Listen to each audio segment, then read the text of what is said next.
The last place Katherine Brennan expected to spend her 23rd birthday was sitting alone on the porch of a ramshackle boarding house in Desdemona, Texas, watching the dust devils dance down the empty street while the September sun beat down without mercy.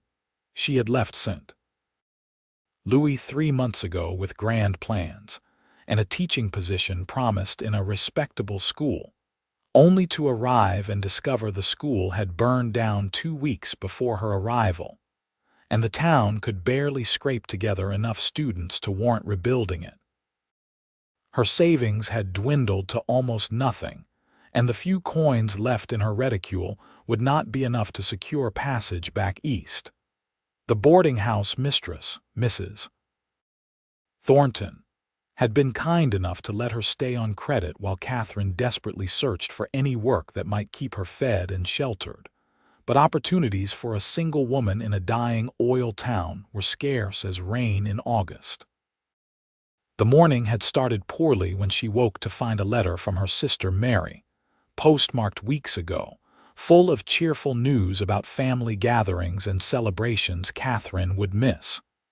Mary had not even remembered her birthday in the letter. Their parents had passed years ago, and Mary was all the family she had left. The oversight stung more than Katherine wanted to admit. She smoothed her faded calico dress and tried not to think about birthdays past, when her mother would make spice cake and her father would present her with some small treasure, a hair ribbon or a book of poetry. Those days felt like they belonged to someone else's life now. The street remained empty except for a few horses tied outside the saloon at the far end. Desdemona had seen better days. The oil boom that had brought thousands of workers and their families just a few years back in 1919 had mostly dried up, and now in 1922 the town was slowly emptying out. Buildings stood vacant, their windows dark and dusty. The school burning had been the final straw for many families, who packed up and headed for Ranger or Cisco or anywhere that promised steadier prospects. Katherine heard bootsteps on the wooden walkway and glanced up to see a tall cowboy approaching. She had noticed him around town a few times over the past weeks, but had never spoken to him. He wore dusty range clothes and a wide-brimmed hat pulled low against the sun, and he carried something wrapped in brown paper tucked carefully under one arm. He slowed as he neared the boarding house, his boots making hollow sounds on the weathered planks. When he reached the steps where Katherine sat, he stopped and tipped his hat, revealing dark hair and eyes the color of strong coffee. "Afternoon, miss," he said, his voice low and warm. "Would you be Miss Brennan, the teacher from back east?" Katherine straightened her shoulders and nodded. "I am, though I am afraid there is not much teaching happening at present. Can I help you with something?" The cowboy shifted his weight and glanced at the package under his arm. "This might sound peculiar, but Mrs. Thornton mentioned today was your birthday. Said you were spending it alone, and that did not sit right with me." He held out the brown paper bundle. "I brought you something. It is not much, but nobody should spend their birthday without at least a little celebration." Katherine stared at him, completely taken aback. She had only mentioned her birthday to Mrs. Thornton in passing that morning when the older woman had asked why she looked so downcast. She certainly had not expected anyone in this town, least of all a complete stranger, to care. "I do not even know your name," she said, her voice catching slightly. "Zachary Jensen," he said, setting the package down on the porch beside her. "I work at the Triple Bar Ranch about 5 miles north of town. I was in getting supplies when Mrs. Thornton mentioned you could use some cheering up." Katherine carefully unwrapped the paper to reveal a small cake, slightly lopsided but clearly made with care, along with 3 white candles tucked beside it. The scent of vanilla and sugar wafted up, and her eyes suddenly burned with tears she fought to hold back. "You made this?" she asked, her throat tight. Zachary looked a bit sheepish. I did. My mother taught me some baking before she passed. I know it is not fancy like you probably had back in St. Louis, but I wanted you to have something nice today. Katherine looked up at him, this stranger who had gone to such trouble for someone he did not even know, and felt something shift inside her chest. This is the kindest thing anyone has done for me in a very long time, she said quietly. Thank you, Mr. Jensen. Zachary, please, he said. Do you mind if I sit for a minute? I brought matches for the candles too. She gestured to the space beside her on the porch steps, and he settled down, pulling a small box of matches from his shirt pocket.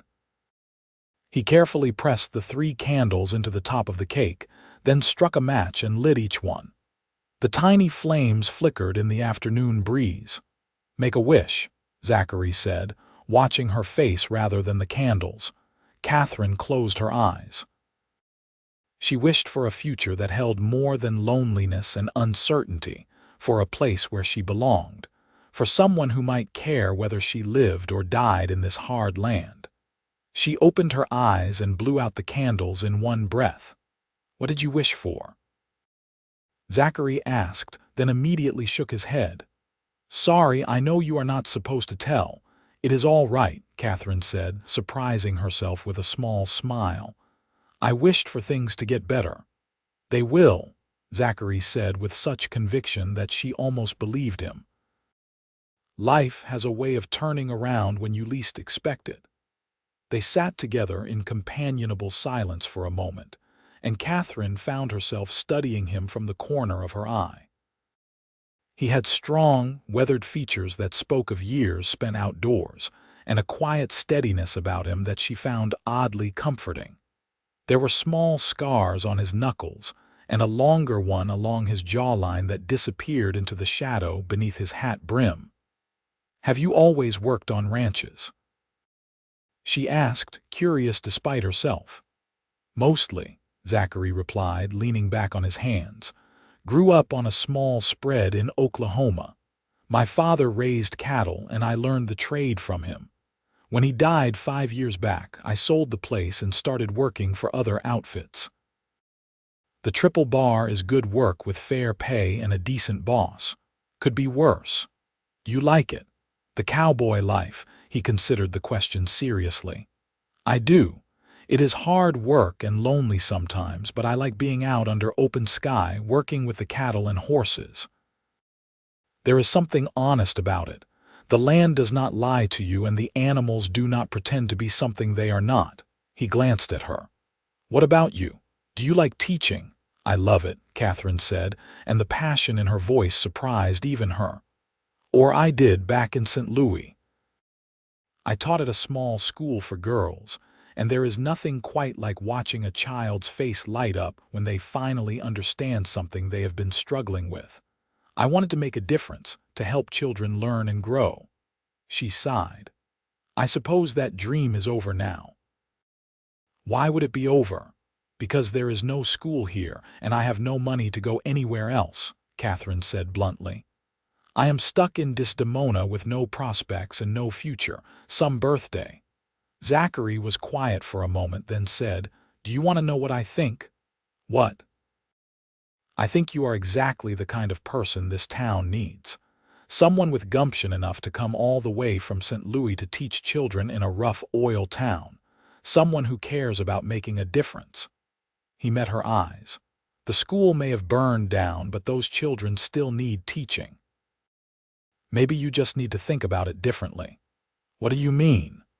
Well, who says you need a schoolhouse to teach?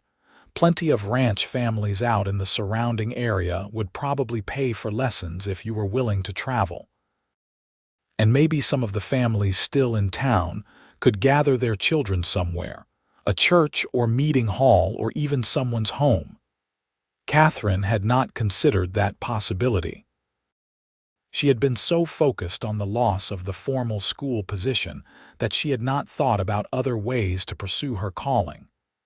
Do you really think families would be interested?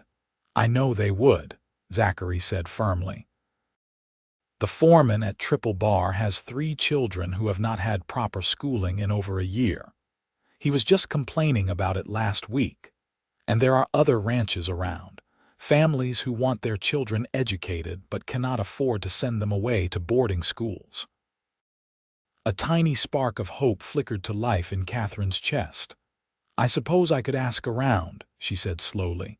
"Make inquiries." "I could help," Zachary offered. "I know most of the ranch families in the area. I could spread the word, let folks know a qualified teacher is available." "Why would you do that for me?" Katherine asked, searching his face. "You do not even know me." Zachary was quiet for a long moment, his dark eyes serious. "Maybe I would like to," he said finally. "Get to know you, I mean. You seem like someone worth knowing." Katherine felt her cheeks warm despite the heat of the day. She was not accustomed to such straightforward compliments, especially not from men who looked like Zachary Jensen. "That is very kind of you to say." "It is not kindness, just truth," Zachary said. He stood and brushed the dust from his pants. "I should let you enjoy your cake in peace. But if you are willing, I would like to call on you again. Maybe take you riding out to meet some of those ranch families I mentioned." "I would like that," Katherine heard herself say, and realized she meant it completely. Zachary's face broke into a genuine smile that transformed his serious features. "How about Saturday morning? I can bring a gentle horse for you, and we will ride out to Triple Bar first. It is beautiful country, and you should see what you are considering." "Saturday morning," Katherine agreed, feeling a flutter of anticipation that had nothing to do with teaching prospects. Zachary tipped his hat again. "Happy birthday, Miss Brennan. I hope it turned out better than it started." "It did," Katherine said softly. "Much better. Thank you, Zachary." She watched him walk away down the dusty street, his long stride confident and easy, and wondered how her lonely birthday had suddenly become something entirely different. The cake sat beside her, the candles still stuck in the frosting, and she carefully pulled one out and took a bite. It was delicious, sweet and tender and made with care. Zachary Jensen might be a cowboy who spent his days with cattle and horses, but he could bake better than many society ladies she had known back east. Mrs. Thornton came out onto the porch a few minutes later, wiping her hands on her apron. She was a sturdy woman in her 60s with sharp eyes that missed nothing. "I see Zachary found you," she said with satisfaction. "You told him about my birthday," Katherine said, not quite accusingly. "I did," Mrs. Thornton said without apology. "That young man comes into town once a week for supplies, and he always stops to help me carry my packages home, even though it is out of his way. He is one of the good ones, Miss Brennan, polite and hard-working and honest as the day is long. When I mentioned you were spending your birthday alone and feeling poorly, he went straight to the general store and bought what he needed to make you that cake. He hardly knows me. Maybe he would like to change that," Mrs. Thornton said with a knowing smile. "And before you say anything else, I will tell you that Zachary Jensen has never shown interest in any of the young ladies around here, though plenty have tried to catch his eye. If he brought you a birthday cake, that means something." Katherine did not know what to say to that, so she offered Mrs. Thornton a piece of cake instead. They sat together on the porch, eating the sweet treat and watching the afternoon shadows lengthen across the street. For the first time since arriving in Desdemona, Katherine felt like maybe, just maybe, things might work out after all. The next few days passed slowly. Katherine made inquiries around town about teaching opportunities, and was pleased to find that several families were indeed interested in hiring a teacher for their children. The minister at the small Methodist church offered the use of the church hall 3 days a week for lessons if she could gather enough students. It was not the formal school position she had dreamed of, but it was a start. She also spent an embarrassing amount of time thinking about Zachary Jensen and their planned ride on Saturday. She found herself watching the street from the boarding house porch, hoping to catch a glimpse of him on his way into town, though she told herself she was being ridiculous. She barely knew the man. He had simply been kind to a stranger on her birthday. It did not necessarily mean anything more than that, but she could not forget the way he had looked at her when he said he wanted to know her better, or the warmth in his smile when she agreed to see him again. And she could not stop thinking about how safe she had felt sitting beside him on those porch steps, like nothing bad could happen as long as he was there. Saturday morning arrived bright and clear. Katherine woke early and spent more time than usual fixing her hair and selecting her dress. She had only brought 2 riding habits from St. Louis, and she chose the darker blue one that she knew brought out her eyes. She felt vain and silly for caring so much about her appearance, but she could not seem to help herself. Zachary arrived at the boarding house just after breakfast, leading 2 horses. His own was a tall bay gelding with intelligent eyes and a calm disposition. The second horse was a pretty chestnut mare with a white blaze down her face. "This is Daisy," Zachary said, stroking the mare's neck. "She belongs to the boss's daughter, but she is not using her today. Daisy is gentle as a lamb and knows her way around the countryside better than most people." Katherine approached slowly, holding out her hand for Daisy to sniff. The mare's nose was soft and warm against her palm. "Hello, Daisy," she said softly.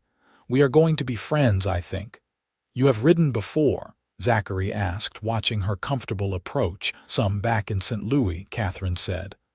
"Though it has been a while, I am afraid I might be rusty." "You will do fine," Zachary assured her. He helped her mount, his hand steady on her waist as he lifted her into the saddle. The contact, though brief and entirely proper, sent a shiver through her that had nothing to do with the morning chill. They rode out of town heading north, and Katherine had to admit Zachary had been right about the countryside being beautiful. The September morning was clear and not too hot yet, with a breeze that carried the scent of dry grass and sage. The land rolled away in gentle hills, dotted with mesquite trees and the occasional outcropping of rock. Cattle grazed in the distance, and she saw a hawk circling high overhead. "What do you think?" Zachary asked, watching her take in the landscape. "It is beautiful," Katherine said honestly. "Different from Missouri, but beautiful in its own way." "Takes some getting used to," Zachary agreed. "When I first came to Texas, I thought it was the emptiest, loneliest place I had ever seen. But after a while, you start to notice things. The way the light changes throughout the day. The colors in the sunset. How the land has its own rhythm and music if you pay attention." Katherine glanced at him, surprised by the poetry in his words. "You love it here." "I do," he said simply. "It is home now." They rode in companionable silence for a while, the horses walking side by side at an easy pace. Katherine found herself relaxing into the saddle, remembering the joy of riding she had almost forgotten. Daisy was as gentle as promised, responding to the lightest touch on the reins. "Tell me about the Triple Bar," Katherine said after a while. "What is it like?" "It is a working cattle ranch, about 5,000 acres, Zachary explained. "We run about 800 head of cattle, mostly Herefords. The boss is a man named Robert Morrison, been running the place for 20 years. He is fair and honest, pays on time, and does not ask for more than a good day's work. There are about a dozen hands working the ranch full-time, more during roundup season. And the foreman's children you mentioned. The ones who need schooling. James Crawford has 3 kids, ages 7, 9, and 11. 2 boys and a girl. Smart as whips, all of them, but they have not had proper lessons since their old teacher left for Dallas last year. James's wife teaches them basic reading and arithmetic, but she knows they need more. I would love to meet them, Katherine said, feeling the familiar excitement of potential students. You will today, Zachary promised. The ranch is just over this next rise. They crested a low hill and Katherine saw the triple bar spread out below them. It was larger than she had expected, with a sprawling main house, several barns and outbuildings, and a bunkhouse for the ranch hands. Corrals held horses and cattle, and she could see several men working near one of the barns. Smoke rose from the main house chimney, and laundry flapped on a line in the breeze. It is quite an operation, Katherine said, impressed. Mr. Morrison built it up from nothing, Zachary said with pride. He came here after the war with just enough money to buy a small section of land and a dozen cows. Now, it is one of the most successful ranches in this part of Texas. As they rode into the ranch yard, a man emerged from the main house. He was in his 50s with graying hair and weathered features, wearing clean range clothes and a friendly expression. "Zachary," he called, "glad you could make it, and this must be the teacher you told me about." Zachary dismounted and helped Katherine down, then made introductions. "Mr. Morrison, this is Miss Katherine Brennan from St. Louis. Katherine, this is Robert Morrison, owner of the Triple Bar." "Pleased to meet you, Miss Brennan," Robert said, shaking her hand with a firm but gentle grip. "Zachary tells me you are looking to teach in the area." "I am," Katherine said. "I had a position arranged at the school in Desdemona, but I understand it burned down before I arrived." "Bad business, that," Robert said, shaking his head. "The town needs a school. Too many children going without proper education these days." He gestured toward the house. "Come inside and meet my wife. She will want to hear about your teaching experience." Inside, the ranch house was comfortable and well maintained, with sturdy furniture and windows that let in plenty of light. Mrs. Morrison was a kind-faced woman with gentle eyes who immediately put Katherine at ease. Over coffee and fresh biscuits, Katherine explained her education and teaching background, her plans to offer lessons to area families, and her hope of eventually establishing a more formal school. "The church in town has offered the hall for lessons 3 days a week," Katherine said. "But I know that will not work for families living farther out. I was thinking I might also travel to ranches and offer lessons in homes, if families would be interested." "I think you will find plenty of interest," Mrs. Morrison said warmly. "The Crawford children certainly need a teacher, and I know several other families who have been talking about hiring someone to educate their children." "Could I meet the Crawford children?" Katherine asked. "Zachary mentioned they live on the ranch." "Of course," Robert said. "James and his family have a house just past the main corral. I will send someone to fetch them." While they waited, Katherine found herself glancing at Zachary, who sat quietly sipping his coffee and watching the conversation with interest. He caught her eye and gave her a small, encouraging smile that made her heart skip a little. The Crawford family arrived a few minutes later. James Crawford was a tall, rangy man with a weathered face and calloused hands. His wife Sarah was petite and pretty with tired eyes that spoke of long days and hard work.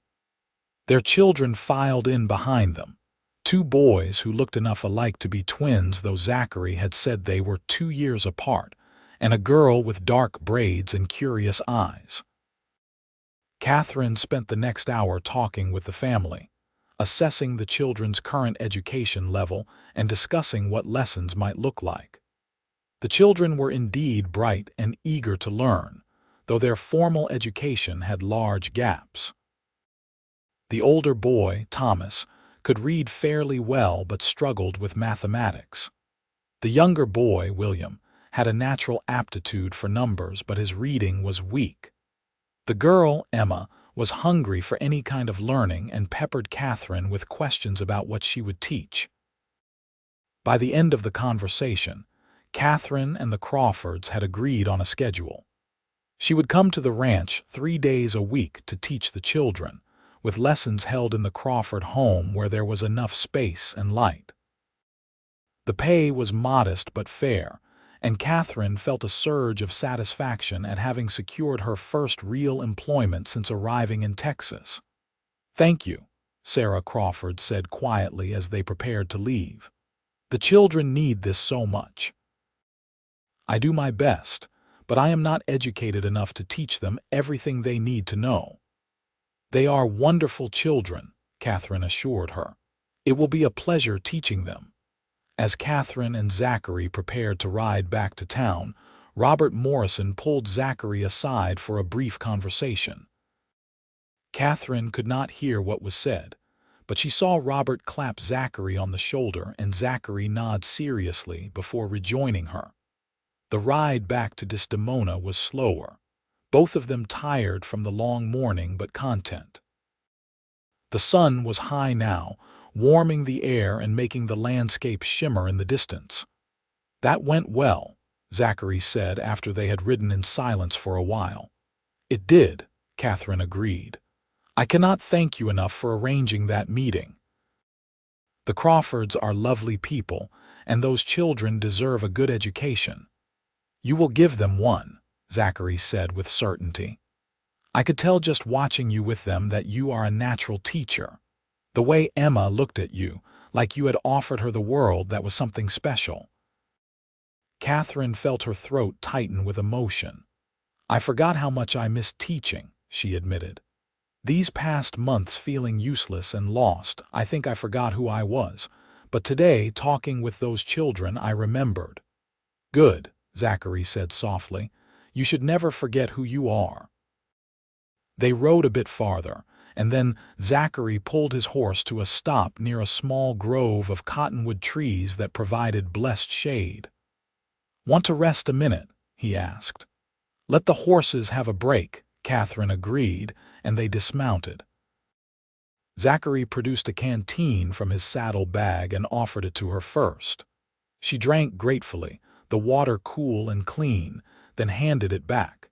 He took a long drink, and she found herself watching the strong line of his throat as he swallowed. "Can I ask you something?" Zachary said, capping the canteen. "Of course. Why did you really come to Texas? I know about the teaching position, but you could have found work in Missouri or anywhere closer to home. Why come all the way out here to a rough oil town where you did not know anyone?" Katherine leaned back against one of the cottonwood trees, considering how to answer. "I suppose I wanted an adventure," she said finally. "My life in St. Louis was perfectly nice and perfectly safe and perfectly predictable. I knew exactly what every day would bring, exactly who I would see and what I would do. And I realized one day that if I stayed, 20 years would pass and nothing would have changed. I would be doing the same things with the same people in the same places, and I would never know what else might be out there." "So you wanted to see what else was out there," Zachary said, understanding in his eyes. "Yes, and I wanted to make a real difference. The school in St. Louis was fine, but the girls there were from wealthy families with every advantage. They would have succeeded with or without me. But out here, in places like Desdemona, teachers can change lives. Children who might never get an education can learn to read and write and think. That seemed worth leaving comfort and safety behind." "That takes courage," Zachary said quietly. "A lot of people talk about wanting adventure and making a difference, but they never actually do anything about it." "What about you?" Katherine asked. "You said you sold your father's ranch after he died. Why not keep it and work it yourself?" Zachary was quiet for a long moment, his eyes distant. "My father and I did not have an easy relationship," he said finally. "He was a hard man, difficult to please. I loved him, but I never felt like I measured up to what he wanted me to be. After he died, I could not stay there. Every corner of that ranch held memories of disappointing him, of not being good enough. I needed to start fresh somewhere he had never been. "I am sorry," Katherine said softly. "That must have been difficult." "It was, but it also freed me," Zachary said. "Working for other people, moving from ranch to ranch, I learned I am good at what I do. I know cattle and horses, I can work hard and earn my keep, and I do not have to prove anything to anyone but myself." That is worth something. Katherine understood that completely. "We are both running from something and toward something else, I suppose." "Maybe," Zachary agreed. "Or maybe we are just trying to figure out where we belong." He looked at her then, really looked at her, and Katherine felt the weight of his gaze like a physical touch. There was something in his eyes that made her breath catch, something warm and intent and entirely focused on her. "I am glad you came to Texas," he said quietly. "Even if it was not what you expected, I am glad you are here." "I am too," Katherine whispered, and realized with a start that she meant it. Despite all the difficulties and disappointments, despite the loneliness and uncertainty, she was glad she had come. Because if she had not, she would never have met Zachary Jensen, and that suddenly seemed like the worst fate she could imagine. They stood there under the cottonwood trees, the horses grazing peacefully nearby, and something passed between them that needed no words. An understanding, a connection, the beginning of something that felt important and real and terrifying in its intensity. Zachary took a step closer, and Katherine's heart hammered in her chest. For a moment she thought he might kiss her, and she knew she would let him, propriety and good sense be damned. But instead he reached out and gently tucked a strand of hair that had escaped her bun behind her ear, his fingers lingering for just a moment against her cheek. "We should head back," he said, his voice rougher than usual. "It will be afternoon soon and getting hot." Katherine nodded, not trusting her voice. They mounted up and continued the ride to Desdemona, but everything felt different now. The air seemed charged with possibility, and every glance they shared felt loaded with meaning. When they reached the boarding house, Zachary helped her dismount and held her hands for a moment longer than necessary. "May I call on you again?" he asked. "Maybe take you to dinner at the hotel tomorrow evening." "I would like that very much," Katherine said. "I will pick you up at 6, Zachary promised. He squeezed her hands gently, then released them and mounted his horse. "Until tomorrow, Katherine." He used her given name for the first time, and the sound of it on his lips sent warmth flooding through her. "Until tomorrow, Zachary." She watched him ride away, then floated into the boarding house feeling like her feet might not touch the ground. "Mrs. Thornton took one look at her face and smiled knowingly but mercifully said nothing. That night, Katherine lay in her narrow bed and replayed every moment of the day. The ride through the beautiful countryside, the welcoming warmth of the Morrison family, the eager faces of the Crawford children, but most of all those stolen moments under the cottonwood trees when Zachary had looked at her like she was something precious and rare. She touched her cheek where his fingers had lingered and felt herself smiling into the darkness. The next day passed with agonizing slowness.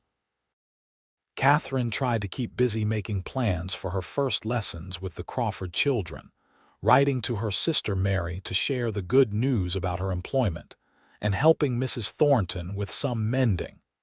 But her mind kept wandering to the evening ahead and what it might mean. She dressed carefully in her best dress, a deep green silk that had been her mother's and that she had altered to fit her own frame. She put her hair up in a style that was both elegant and practical, with a few soft curls framing her face. When she looked in the small mirror above her washstand, she hardly recognized the woman looking back. Her eyes were bright with anticipation, and her cheeks flushed with excitement. Zachary arrived promptly at 6, looking almost unrecognizable out of his usual work clothes. He wore a clean white shirt, dark trousers, and a vest that brought out the breadth of his shoulders. His hair was still damp, like he had bathed recently, and he smelled faintly of soap and something else, something clean and masculine that made Catherine's pulse quicken. "You look beautiful," he said simply, and the sincerity in his voice made her blush. "Thank you. You look very handsome yourself." He offered his arm and they walked the short distance to the Desdemona Hotel, which housed the only proper restaurant in town. It was a modest establishment but clean and respectable, with checkered tablecloths and oil lamps that cast a warm glow over the dining room, over dinner of beefsteak, potatoes, and fresh bread. They talked easily about everything and nothing. Zachary told her stories about working on various ranches, about ornery cattle and wild horses and the hard but satisfying work of ranch life. Katherine shared memories of teaching, of favorite students and funny moments in the classroom, of her love for books and learning. "What is your favorite book?" Zachary asked at one point. "Oh, that is an impossible question," Katherine said with a laugh. "It changes depending on my mood, but I have always loved Jane Eyre. There is something about Jane's determination to remain true to herself no matter what circumstances she faces that speaks to me." "I have not read much fiction," Zachary admitted. "My mother tried to interest me in books when I was young, but I was always more interested in being outside. I regret that now. I wish I had paid more attention when she tried to teach me about literature and poetry." "It is never too late to learn," Katherine said gently. "If you wanted, I could lend you books. We could talk about them." Zachary's face lit up. "I would like that. I would like that very much." They talked until the restaurant began to empty, and the proprietor started giving them pointed looks. Reluctantly, they paid their bill and stepped out into the warm evening. The sun had set while they dined, and the sky was turning deep purple shot through with orange and pink. "Walk with me," Zachary asked, offering his arm again. They strolled down the main street of Desdemona, past the dark storefronts and the saloon where piano music and laughter spilled out into the night. They walked beyond the edge of town where the buildings gave way to open land, and the stars began to appear overhead like scattered diamonds.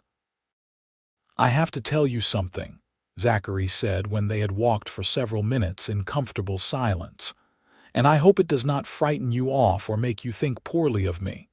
Catherine's heart began to beat faster. "What is it?" He stopped walking and turned to face her, taking both her hands in his. "I know we have only known each other a few days. I know that by any reasonable standard, this is too fast and I should keep my feelings to myself until we have known each other longer. But I am not a man who knows how to be anything but honest, and the truth is that from the moment I saw you sitting alone on that porch on your birthday, something in me recognized something in you." He paused, searching her face in the starlight. "I think about you constantly. When I am working, when I am trying to sleep, every moment we are apart. I have never felt this way before, and it terrifies me and thrills me in equal measure.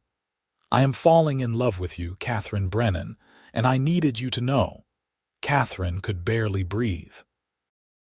Everything she had been feeling, all the intense emotions she had been trying to rationalize and downplay, suddenly made perfect sense. This was not just attraction or infatuation or loneliness seeking comfort. This was real and powerful and completely overwhelming. "I am falling in love with you too," she whispered, and saying the words aloud felt like jumping off a cliff into unknown waters. "I thought I was going mad, feeling so much so quickly for someone I barely know. But it feels right, Zachary.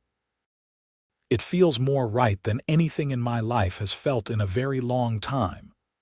Zachary let out a breath he had been holding and pulled her closer. "May I kiss you?" he asked, his voice rough with emotion. "Yes," Katherine breathed, and then his lips were on hers and the world fell away. The kiss started gentle, almost tentative, as if they were both afraid of the intensity of what they felt. But then Katherine wound her arms around his neck, and Zachary pulled her closer, and the kiss deepened into something that stole her breath and made her knees weak. His lips were warm and firm and tasted faintly of coffee, and Katherine had never felt anything more wonderful in her entire life.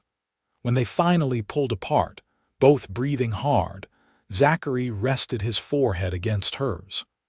"I want to do this right," he said quietly. "Court you properly, give you time to be sure. You deserve that." "I am already sure," Katherine said, but she understood what he meant. They both needed to be certain, needed to let this feeling prove itself over time and not just in the intensity of a single moment. "But I appreciate your respect. We will take our time and do this properly." They walked back to the boarding house hand in hand, stealing kisses under the stars, and Katherine thought her heart might burst from the sheer joy of it all. When they reached the porch steps where they had first met, Zachary pulled her close one more time. "I will come by midweek to see you," he promised. "And next weekend, if you are willing, I would like to take you to meet some of the other ranch families who might want to hire you for teaching." "I would like that," Katherine said. "And Zachary, thank you for making my birthday special. Thank you for seeing me when I felt invisible." "You could never be invisible," he said, kissing her forehead gently. "Not to me." The next few weeks passed in a blur of happiness. Katherine started teaching the Crawford children 3 days a week, riding out to the Triple Bar on Daisy, whom Mr. Morrison had generously offered for her use. The children were eager students and quick learners, and Katherine felt the deep satisfaction of knowing she was making a real difference in their lives. Zachary made good on his promise to introduce her to other ranch families in the area. Over the next month, Katherine secured 3 more regular teaching positions, traveling to different ranches on various days of the week. The work was exhausting but fulfilling, and the pay was enough that she could afford her room and board with a little left over to save. But the best part of those weeks was the time spent with Zachary. He courted her with old-fashioned devotion, calling on her several times a week, taking her on rides through the countryside, sharing meals and conversations that stretched for hours. They talked about everything, their dreams and fears, their pasts and hopes for the future.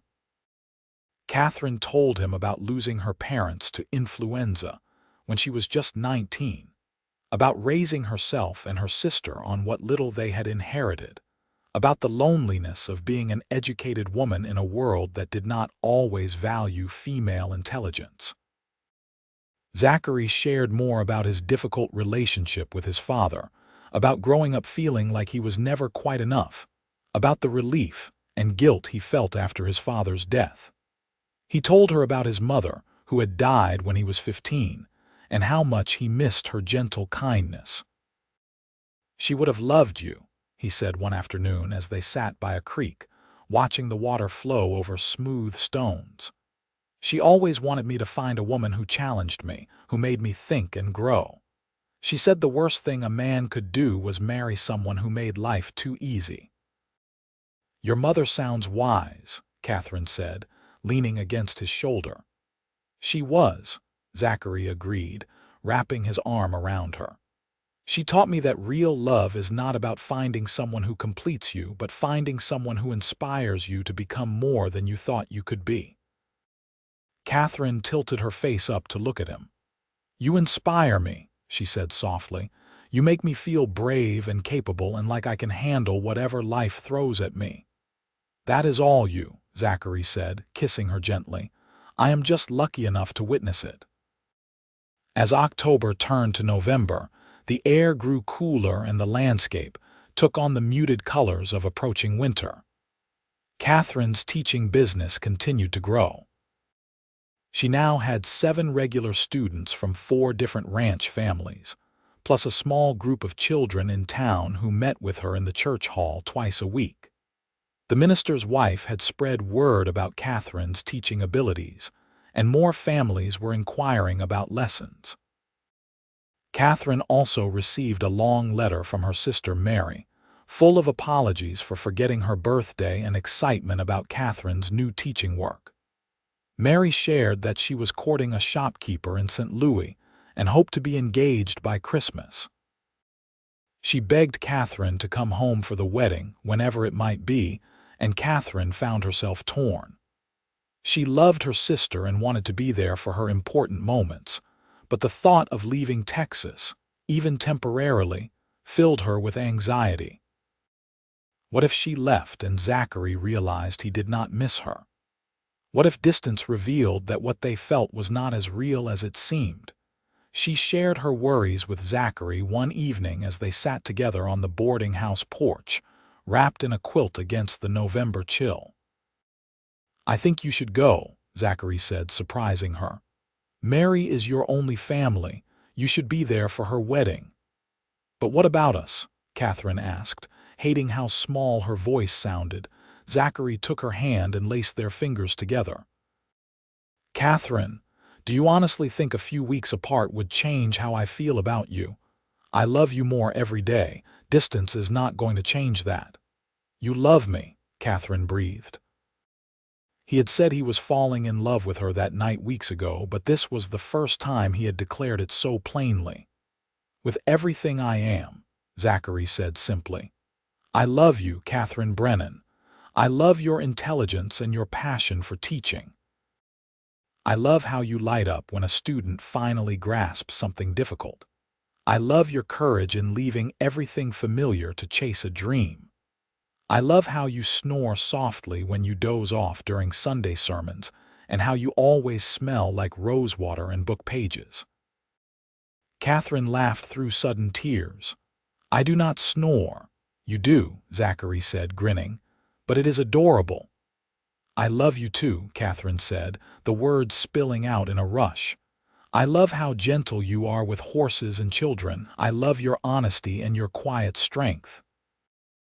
I love that you bake birthday cakes for strangers and that you see people, really see them in a way most people do not. I love you, Zachary Jensen, and the thought of being away from you terrifies me." "Then marry me," Zachary said, and Katherine's heart stopped. "What?" He slid off the porch step and knelt in front of her, still holding her hand. "Marry me, Katherine. I know we have not known each other long by most standards, but I am more certain of you than I have been of anything in my life. Marry me, and then when you go to St. Louis for your sister's wedding, you will go as my wife. And you will come back as my wife. There will be no doubt about what you are coming back to." Katherine stared at him, this good, honest man who had appeared in her life like an answered prayer she had not known she was praying. Marrying him was impulsive and probably foolish by any reasonable measure, but reasonable had never gotten her anywhere but safe and unfulfilled. This leap of faith toward a future with Zachary, this felt like the rightest thing she had ever done. "Yes," she said, joy bubbling up inside her like champagne. "Yes, Zachary, I will marry you." He surged up and kissed her hard, and Katherine kissed him back with all the love and hope and excitement bursting inside her. When they finally pulled apart, both laughing and crying at the same time, Mrs. Thornton was standing in the doorway with a broad smile on her face. "I suppose congratulations are in order," she said warmly. She said yes, Zachary told her, grinning like a fool. "Of course she did, Mrs. Thornton said. Anyone with eyes could see you two were meant for each other. Now come inside and let me pour you some celebratory tea while you make plans." They spent the evening discussing details. They would marry quickly and simply, within the next 2 weeks if possible. The Methodist minister could perform the ceremony, and they would have a small gathering afterward with the few friends they had made in Desdemona. Then Katherine would go to St. Louis for Mary's wedding, probably sometime around Christmas, and Zachary would use that time to look for a small house they could rent in town. "I will need to be close to Desdemona for my teaching work," Katherine explained. But you work at the Triple Bar. How will we manage?" "I have been thinking about that," Zachary said. "Mr. Morrison offered me the foreman position a few weeks ago when James Crawford said he wanted to move closer to his wife's family in Dallas. I turned it down then because I was not sure I was ready for that responsibility, but if it meant I could be closer to you, I would accept it. The foreman's house is only 3 miles from town, and it comes with the job." "You would do that?" Katherine asked, touched. "Katherine, I would do anything to build a life with you," Zachary said seriously. "A job is just a job, but you are my future." They were married 2 weeks later on a crisp November morning in the Methodist church. Katherine wore her mother's wedding dress, which Mrs. Thornton had helped her alter to fit properly. Zachary wore a new suit he had bought specially for the occasion, and Katherine thought she had never seen a more handsome man. The Crawford family attended, along with the Morrisons and a few other ranch families Katherine had come to know through her teaching. Mrs. Thornton stood as Katherine's witness, and one of the other ranch hands from Triple Bar stood for Zachary. It was a small gathering, but it felt perfect to Katherine, intimate and meaningful. When the minister pronounced them husband and wife and Zachary kissed her in front of their little group of witnesses, Katherine felt like her heart might burst with happiness. This was what she had been looking for when she left St. Louis. This sense of belonging, of being exactly where she was meant to be with exactly who she was meant to be with. They held a simple reception at the boarding house, with cake and coffee and much well-wishing. Several of the ranch wives had brought dishes to share, and someone produced a fiddle, and before long there was music and dancing in the street outside. Zachary pulled Katherine into his arms for a waltz under the late afternoon sun, and as they turned in slow circles to the cheerful music, Katherine thought back to that lonely birthday just 2 months ago when she had felt so lost and hopeless. How quickly everything had changed, how completely her life had transformed because one kind cowboy had noticed a woman sitting alone and decided to bake her a cake. "What are you thinking?" Zachary asked, his voice low in her ear. "I am thinking about birthdays," Katherine said, smiling up at him. "And how sometimes the worst days turn into the best ones." "I am glad I brought you that cake," Zachary said, smiling back.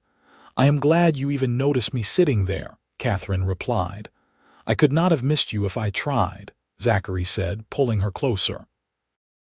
"You are impossible to miss, Katherine Jensen." Katherine Jensen.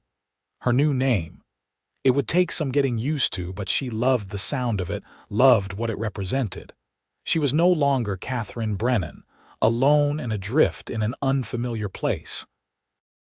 She was Katherine Jensen, beloved wife of a good man, teacher to eager students, part of a community that valued her contributions. She had found her place. That night, Zachary brought her to the foreman's house at Triple Bar, which would be their home once he officially accepted the position after the first of the year. It was a small but comfortable structure with 2 bedrooms, a kitchen, and a sitting room. It needed some work and cleaning, but Katherine could see its potential immediately. "We will make it beautiful," she said, walking through the rooms by lamplight. "We will put curtains in the windows and rugs on the floors, and we will fill it with books and warmth and love." "We will fill it with our life together," Zachary agreed, wrapping his arms around her from behind and resting his chin on her shoulder. "Whatever that life looks like, we will build it together." They spent their wedding night in that little house, making love for the first time with a tenderness and passion that left Katherine breathless. Zachary was gentle and patient, mindful of her inexperience, and Katherine felt safe enough to explore this new intimacy without fear or shame. Afterward, as they lay tangled together in the darkness, Katherine thought she had never been happier or more content. "I love you," she whispered into the quiet. "I love you too," Zachary murmured back, his hand stroking through her hair. Thank you for saying yes. Thank you for taking a chance on a cowboy who showed up with a lopsided cake. Thank you for seeing me, Katherine said, for making me feel less alone. You will never be alone again, Zachary promised. I am here and I am not going anywhere. The next few weeks were a whirlwind of activity. Katherine continued her teaching work while also preparing for her trip to St. Louis for Mary's wedding, which had been set for the week before Christmas. Zachary accepted the foreman position and began learning his new responsibilities from James Crawford before the Crawford family moved to Dallas. In the evenings, Katherine and Zachary worked together to clean and fix up their little house, slowly transforming it into a proper home. Mrs. Morrison donated some extra furniture she had in storage, including a beautiful oak table and a set of chairs that had belonged to her mother. Other ranch families contributed quilts, dishes, and various household items. The community welcomed Katherine as one of their own, and she felt the warmth of true belonging. In early December, Katherine received a telegram from Mary with details about the wedding. Mary was thrilled to hear about Katherine's own marriage and insisted that Katherine bring Zachary to St. Louis so the family could meet him. But Zachary could not leave the ranch during the busy winter months when his new position required his presence. I will go alone, Katherine decided. It is only for 2 weeks, and I will be back before Christmas. We can have our own celebration here when I return. Zachary was not happy about the separation, but he understood her need to be there for her sister. On the morning Katherine was to take the train from Cisco to St. Louis, Zachary drove her in the ranch wagon, holding her hand the entire way. 2 weeks, he said as they stood on the platform waiting for the train. 2 weeks and you will be back home. 2 weeks, Katherine agreed, fighting tears. It seemed unbearable to be apart from him even for such a short time. Write to me. Every day, Zachary promised, and you write to me. Every day, Katherine echoed. When the train arrived and it was time to board, Zachary pulled her into his arms and kissed her with such intensity that several people on the platform looked away politely. Katherine did not care.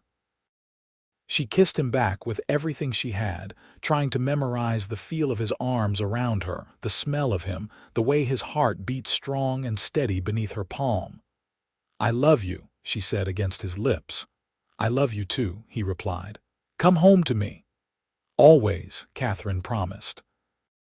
The train ride to St. Louis felt interminably long. Katherine spent the hours reading and trying not to count the minutes until she could return to Texas. When she finally arrived in St. Louis and saw her sister waiting on the platform, some of her melancholy lifted. Mary looked beautiful and happy, and her embrace was warm and familiar. Let me see you, Mary said, holding Katherine at arm's length. You look different, happier, more yourself somehow. I am happy, Katherine admitted. Happier than I have ever been.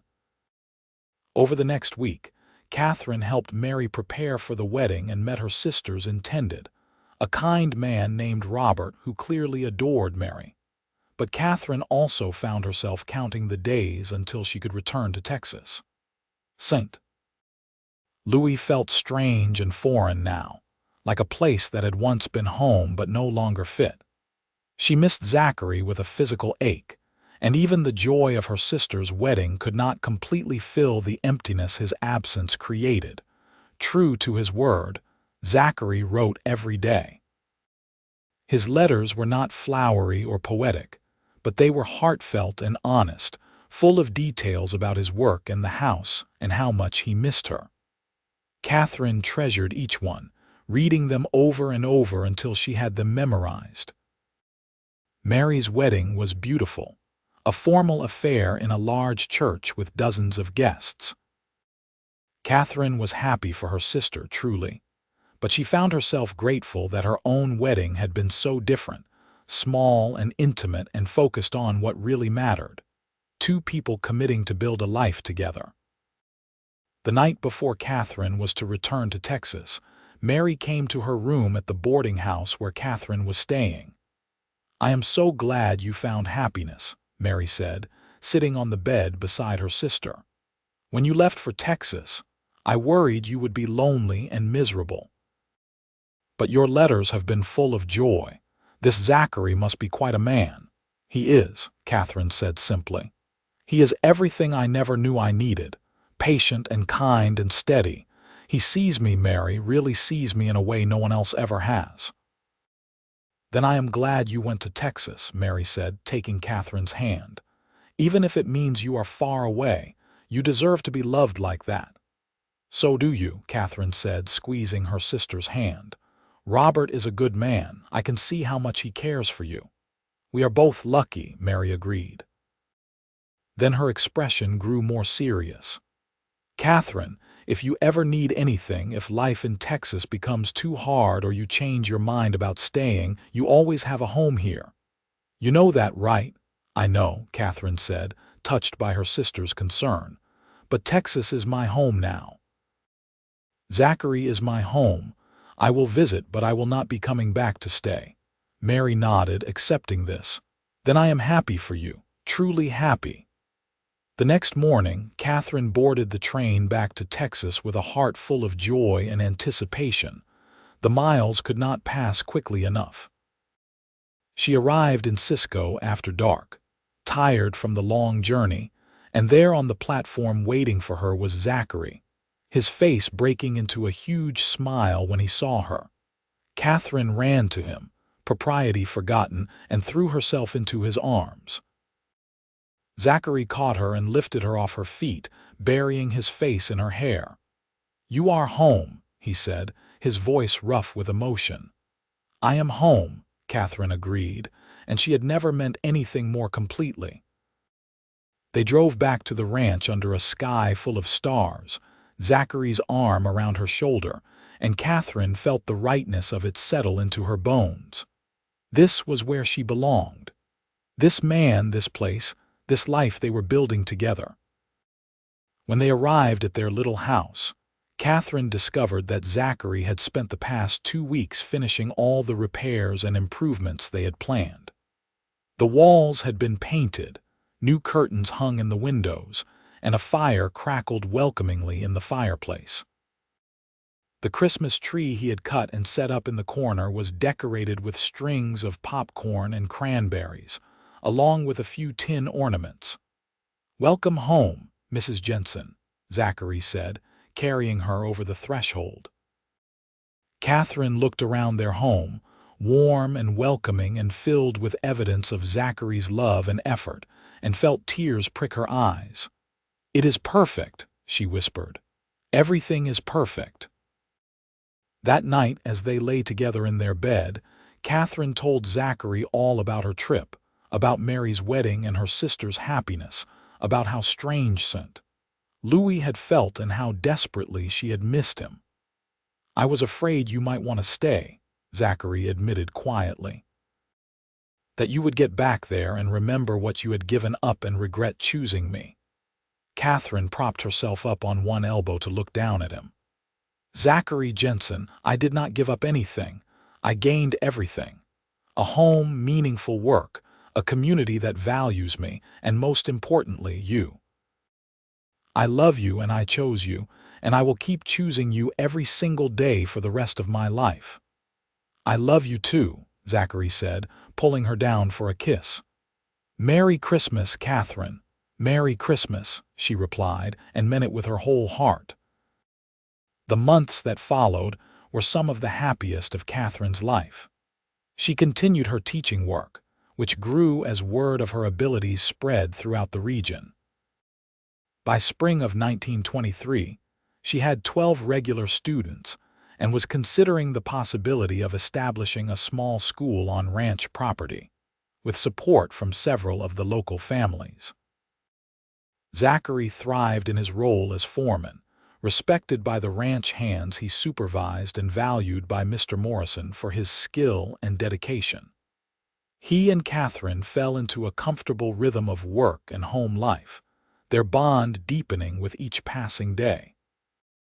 In March, Katherine discovered she was pregnant. The news filled both of them with joy and a little fear. They were still so newly married, still learning how to be husband and wife, and now they would be adding a baby to the mix. "We will figure it out together," Zachary said, his hand resting gently on her still flat belly. "Just like we figure everything else out." Katherine's pregnancy was relatively easy, though she had to reduce her teaching schedule as she grew larger and more uncomfortable in the Texas heat. The ranch wives rallied around her with advice and hand-me-down baby clothes and more food than two people could possibly eat.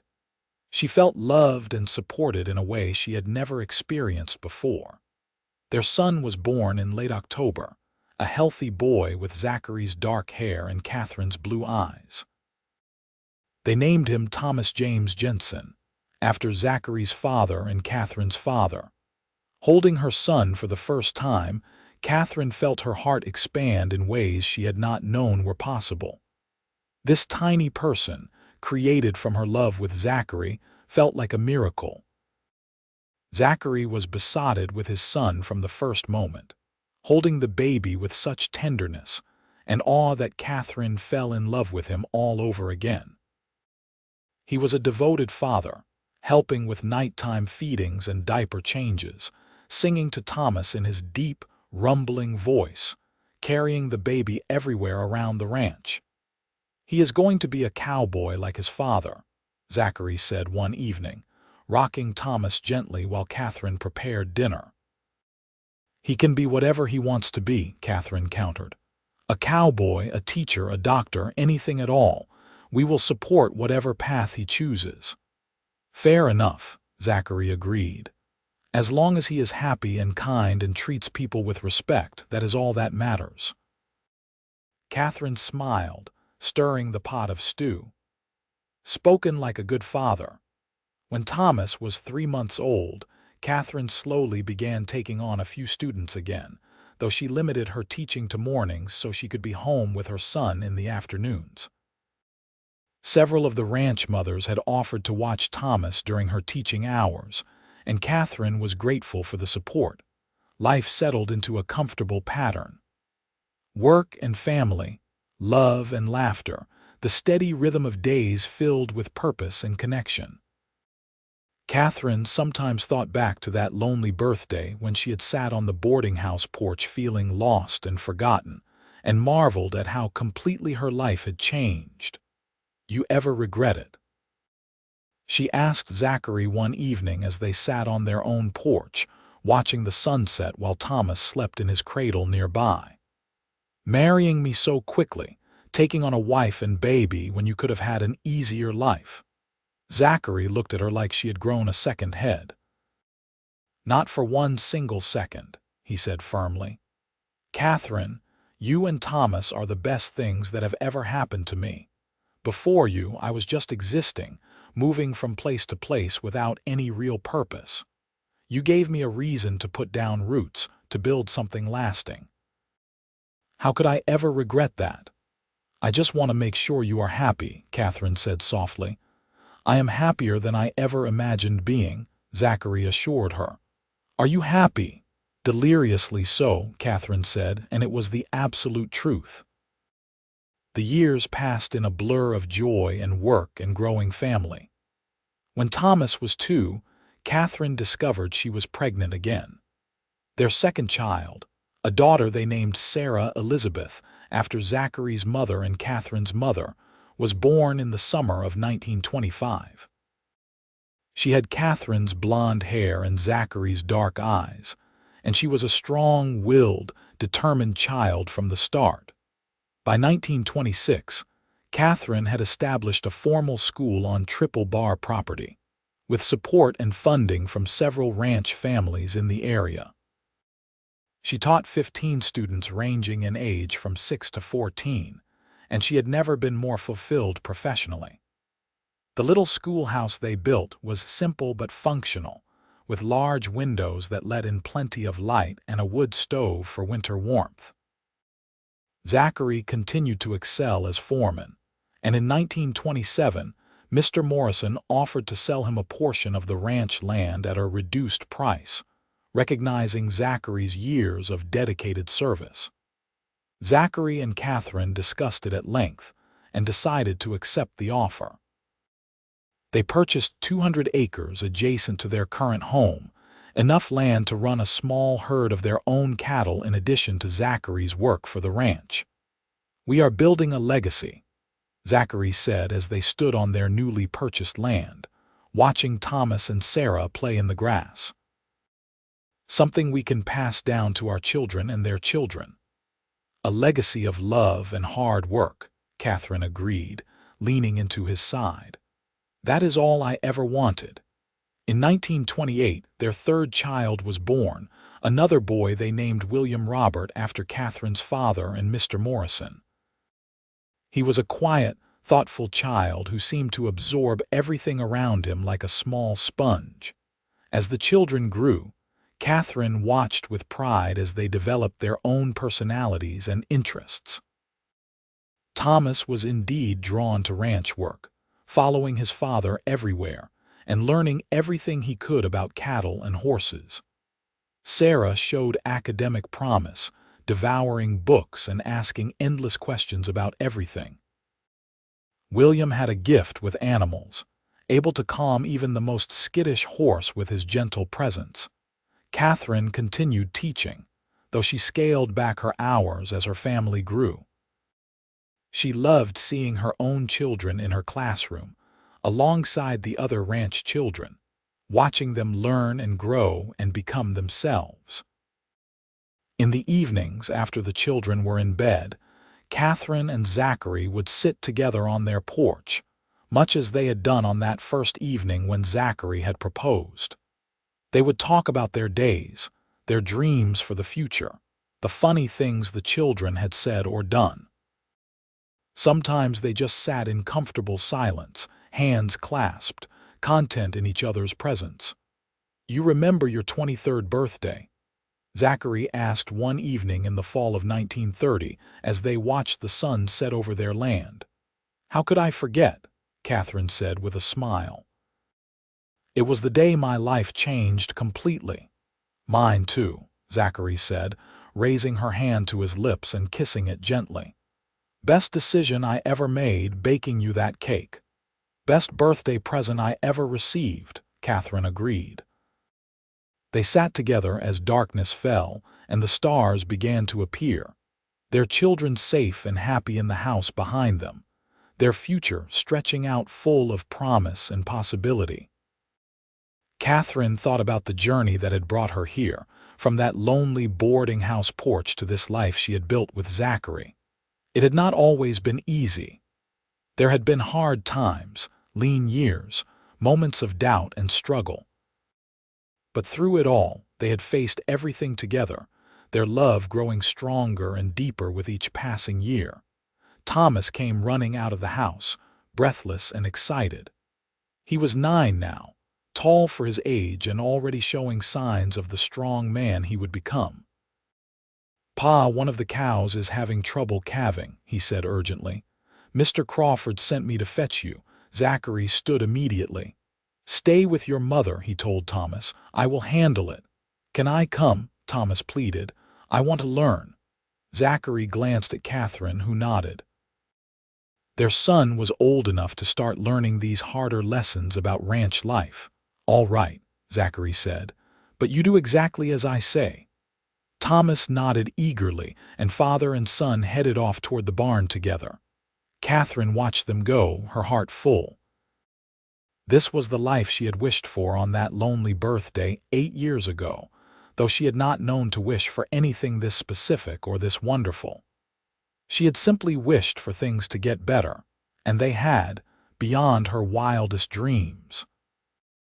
Sarah came out onto the porch, a book tucked under her arm. At 5, she was already reading at a level well beyond her years. "Mama, will you read to me?" "Of course, sweetheart," Katherine said, pulling her daughter into her lap. "What are we reading tonight?"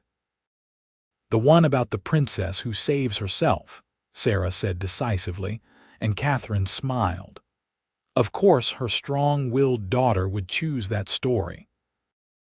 As she rayed by lamplight, with Sarah cuddled against her chest and William sleeping peacefully inside, Katherine felt the rightness of this moment settle over her like a warm blanket.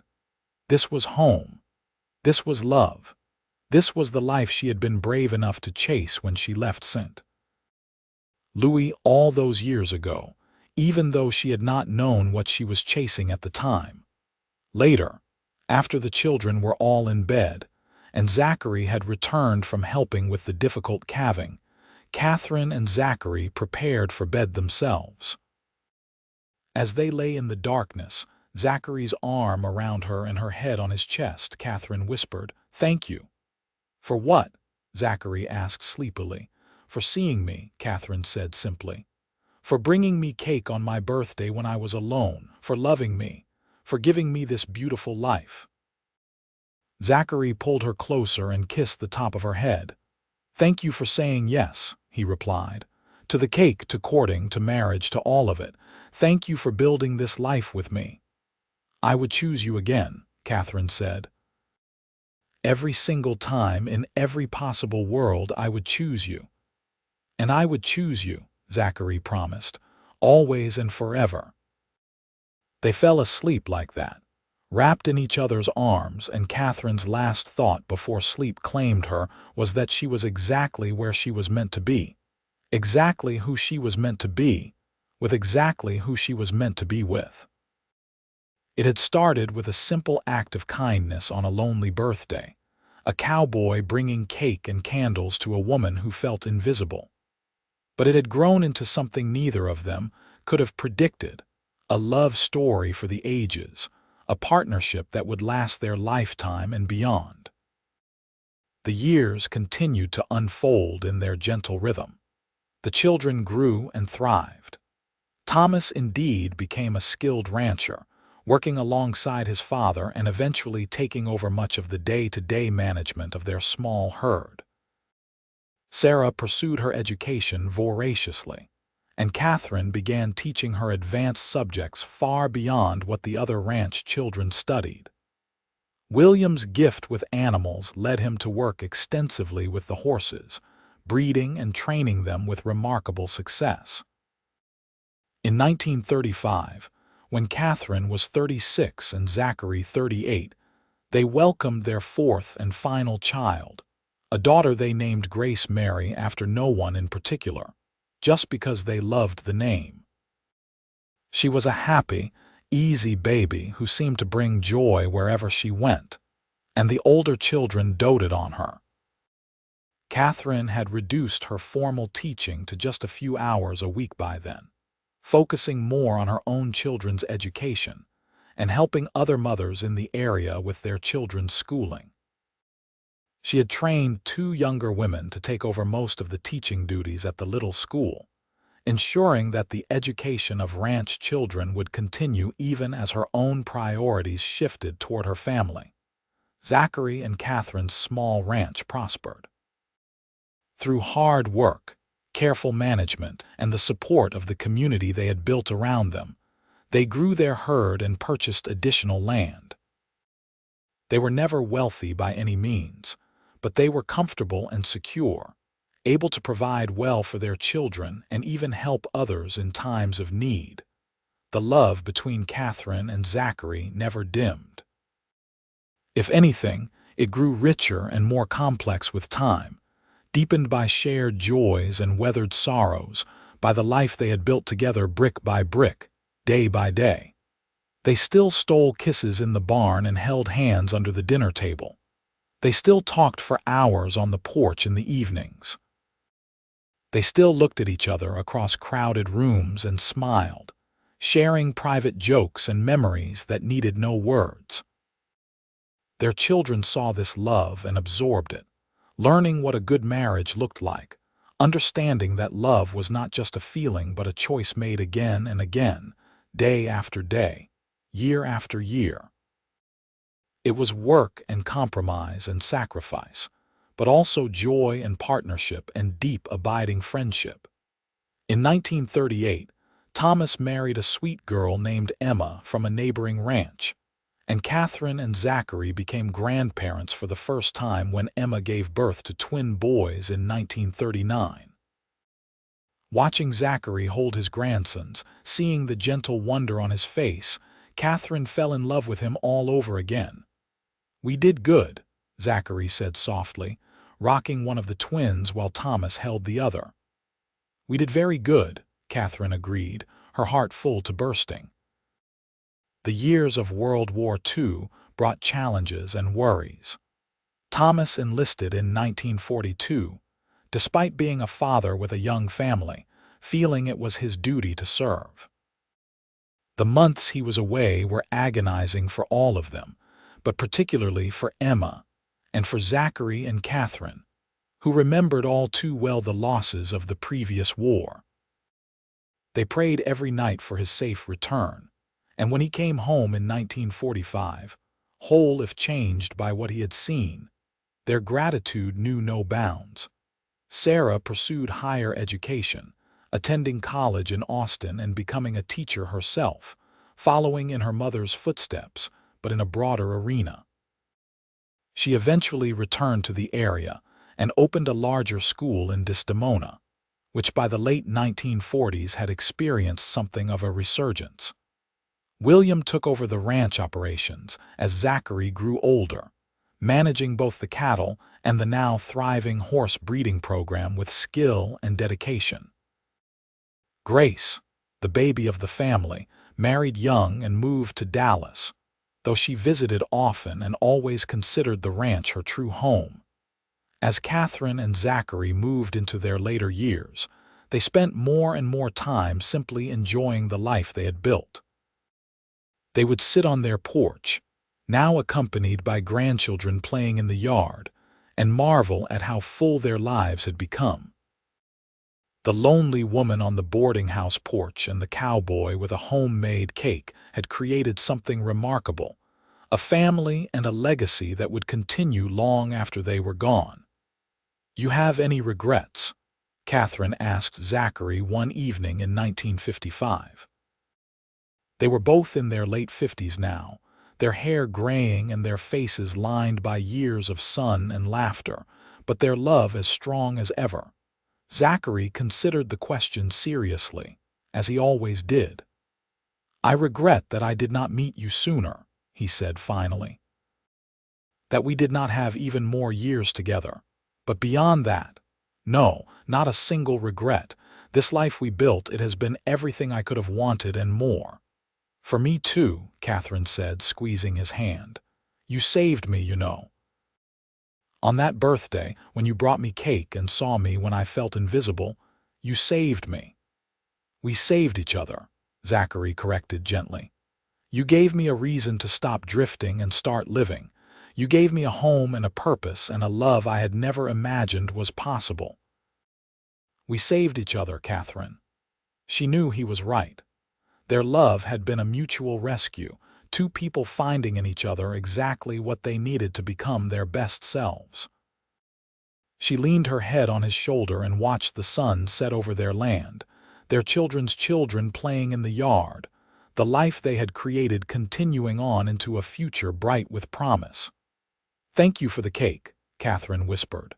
"Thank you for saying yes," Zachary replied. They sat together as the stars came out. Two people who had taken a chance on love when it appeared unexpectedly on a lonely birthday, and who had spent their lives proving that sometimes the best things come from the simplest acts of kindness. The cowboy had brought her cake and candles, but what he had really brought was hope and love, and a future brighter than anything Katherine could have imagined sitting alone on that boarding house porch so many years ago. And as they watched their grandchildren play in the fading light, surrounded by the life they had built together through love and determination, and unwavering commitment to each other, Katherine knew that her birthday wish all those years ago had come true in ways she never could have predicted. Things had gotten better, so much better, and it had all started with a kind cowboy, a homemade cake, and 3 small candles that had lit the way to a future full of love.